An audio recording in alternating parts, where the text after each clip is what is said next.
Bismillahirrahmanirrahim. Assalamualaikum warahmatullahi wabarakatuh. Profesional muda, sahabat BRIP yang saya cintai, saat ini saya ingin membahas suatu hal yang pasti hampir semua dari kita pernah mengalami, yaitu penolakan. Ya, jadi penolakan apapun, penolakan dalam hal apapun, ya. Kalau dalam hal bisnis, ya proposal kita ditolak, atau dalam hal pekerjaan pendapat kita ditolak, atau apapun ya dalam hal kehidupan sehari-hari juga kita mengalami penolakan bahkan oleh orang-orang yang mungkin kita cintai ya. Nah, bagaimana dong menghadapi penolakan ini? Yang jelas satu hal harus kita ingat, yang namanya hidup nggak mungkin tidak ada penolakan. Sudah pasti ada penolakan. Ya, tidak mungkin kita di mana-mana diterima, itu nggak mungkin, pasti ada penolakan. Nah, ini saya sekedar ingin berbagi saja bagaimana tips untuk menghadapi penolakan itu. Jadi artinya jangan terlalu juga kita berlarut-larut dalam penolakan sehingga kita nanti mutung. Kalau mutung itu berarti apa? Nggak mau kerja lagi gitu ya. Jadi ini yang harus kita hindari. Nah, lalu bagaimana caranya? Ya, jadi kita harus mahir nih ya. Kata-kata mahir jadi penting ini. Karena yang namanya mahir itu harus berlatih. Bukan berarti kita setiap hari berharap ada penolakan ya, tapi paling tidak setiap ada penolakan harus kita hadapi sehingga benar-benar kita nanti mahir ya, karena jangan juga kita kecil hati setelah mengalami penolakan itu. Nah, ada beberapa cara ya, ada 5 tahap yang bisa kita pelajari bareng, yaitu pertama yang namanya penolakan, pertama harus kita rasakan aja ya. Kita harus rasakan aja bagaimana rasanya ditolak itu. Yaitu saat Anda menghadapi kehilangan atau penolakan, rasakan sepenuhnya, sendirian dan tanpa opini. Ya, maksudnya tidak ada justifikasi karena ini, karena itu, nggak usah, dirasakan aja dulu. Ya, nikmatnya ditolak. Anda akan menerima bahwa itu adalah apa adanya. Bantulah diri Anda sendiri dan buang ego Anda, jangan melawannya. Anda memberikan segalanya, banggalah pada diri sendiri. Jika tidak, Anda akan tahu apa yang harus diperbaiki di lain waktu. Jadi tahap pertama adalah dirasakan. Jadi intinya dirasakan tanpa harus ada judgement atau opini apapun, atau validasi dari apa yang dikatakan orang sehingga kita nanti jadi tidak mau melakukan selanjutnya gitu ya. Gitu. Nah, kemudian yang kedua adalah ekspresikan. Ketika Anda merasa seolah-olah memiliki waktu sendiri, ekspresikan itu. Baik itu melalui tulisan atau self-talk, komunikasikan perasaan Anda yang sebenarnya. Ya, jadi berbicara pada diri sendiri. Kemudian pertanyaan dan keraguan akan muncul, tetapi ketahuilah bahwa Anda berada di jalur yang benar karena Anda tidak menahan diri. Dengan menjadi rentan dan menyuarakan perasaan Anda yang sebenarnya, Anda akan menerima suatu arahan atau bimbingan.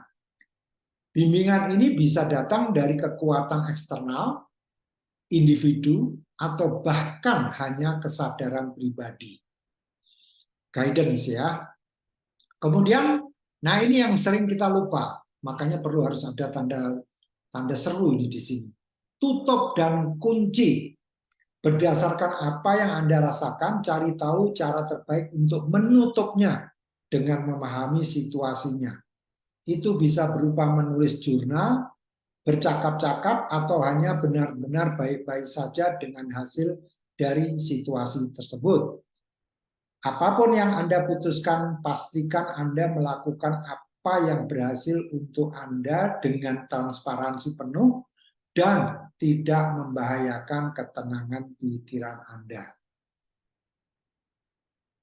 Kemudian langkah selanjutnya, tetapkan pilihan.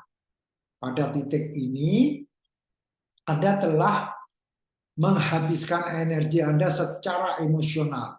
Anda memiliki pemahaman yang jelas tentang hasilnya, dan sekarang Anda berada di jalan menuju pemulihan.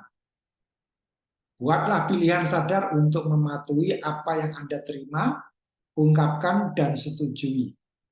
Berkomitmenlah pada hal ini dan pilihlah untuk bergerak maju, tidak pernah mundur. Bersikaplah jelas dengan pilihan Anda, karena hidup menghukum keinginan yang tidak jelas dan menghargai permintaan khusus.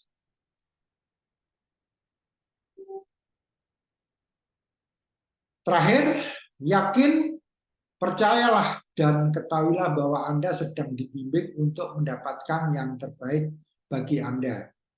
Setelah Anda sepenuhnya mempercayai konsep ini, Anda memiliki keyakinan bahwa situasi yang Anda hadapi mendorong Anda ke tujuan Anda yang sebenarnya.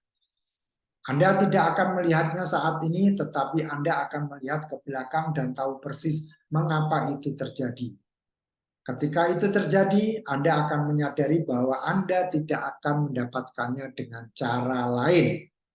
Jadi kalau disimpulkan, sebetulnya 4 atau 5 hal ini, kita mulai dengan merasakannya, jadi rasakan, kemudian kita ekspresikan, yang kedua, yang ketiga kita harus pintar menutup dan mengunci, kunci, jebret, udah, jangan dipikirin lagi.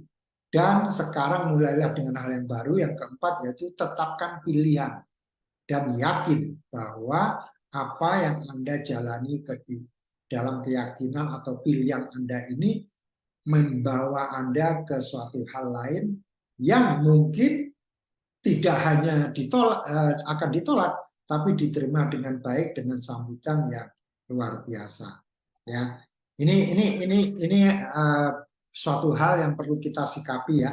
Jadi saya juga sedikit berbagi di sini bahwa saya sendiri merasakan beberapa hal ini. Mungkin saya kasih contoh aja, penolakan ketika proposal saya ditolak. Artinya saya ada kemungkinan kehilangan klien untuk pekerjaan yang bersangkutan. Ya, dan nggak perlu lagi kita sedih gitu. Ya udah, kita rasakan ya, walaupun kita marah, kecewa, segala macam, saya ekspresikan, saya menulis terkait, karena saya suka menulis di blog saya terkait topik yang ditolak tadi, bukan masalah penolakannya, tapi misalnya saya mengusulkan proposal A, saya menulis di blog saya tentang A tersebut ya. Kemudian yang ketiga, kunci. Jadi saya merasa bahwa setelah saya menulis ini, saya merasa sudah lepas. Paling tidak saya sudah menulis di blog saya. Suatu hari kalau saya membutuhkan, saya tinggal membaca blog saya. Misalnya klien yang lain membutuhkan jasa yang sama, saya akan membuat proposal untuk klien baru tersebut dengan dasar yang sudah saya tulis di blog. Ya. Nah, setelah itu saya tetapkan pilihan. Ya, waktu itu saya membuat lagi proposal tapi untuk klien yang lain. Bisa juga proposal lain untuk klien yang sama, tapi dalam kasus ini waktu itu saya membuat untuk klien yang lain dan alhamdulillah diterima. Ya, tapi memang tidak harus diterima. Andai kan ditolak, balik lagi, rasakan lagi. Jadi nggak usah kita berkecil hati dan yakin terhadap pilihan baru Anda tadi memang benar-benar sesuatu yang membawa Anda ke kesuksesan. Nah, kemudian saya akan tutup dengan sebuah quote ini ya, dari Laura Keitlinger. I always feel like rejection is my petrol. That's what keeps me going. Ya, jadi kalau ditolak teman-teman, anggap aja itu bahan bakar kita ya untuk tetap maju. Dan memang di quote yang lain ya, katanya pohon yang kuat itu karena hembusan angin ya. Anggap aja hembus angin itu semacam penolakan gitu ya, atau kita harus tetap bertahan walaupun dihembus angin gitu. Nah, itu senada dengan quote tadi. Artinya kalau ditolak santai aja ya, tapi harus dirasakan. Sakitnya tuh harus dirasakan. Ekspresikan sebenar-benarnya bahwa memang aduh gila nih, udah gue capek-capek, udah bikin proposalnya 3 hari nggak tidur misalnya ya, ditolak lagi. Ditolaknya sama orang yang nggak tahu masalahnya gitu. Wah, benar-benar kesel deh gitu ya. Nah, ini memang harus dilatih. Jadi kalau ditolak lagi, lakukan 5 hal tadi. Kemudian menetapkan yang baru kan tadi, Anda yakin, ditolak lagi, mulai lagi rasakan. Ditolak lagi, rasakan, semua ikuti sampai yakin, ditolak lagi dan seterusnya, Anda menjadi mahir. Ya kan? Karena sering ditolak, Anda mahir. Jangan kecil hati, ya. Karena saya tiba-tiba ingat Kolonel Sanders itu ditolak ratusan atau bahkan berapa kali lah, sering ada yang bilang sampai 1000, saya lupa jelasnya. Tapi akhirnya diterima, ya, menjadi sekarang KFC itu, ya, Kolonel Sanders pada usia 66 atau 76, ya. Tapi intinya kalau ditolak bersyukurlah. Terima kasih. Assalamualaikum warahmatullahi wabarakatuh.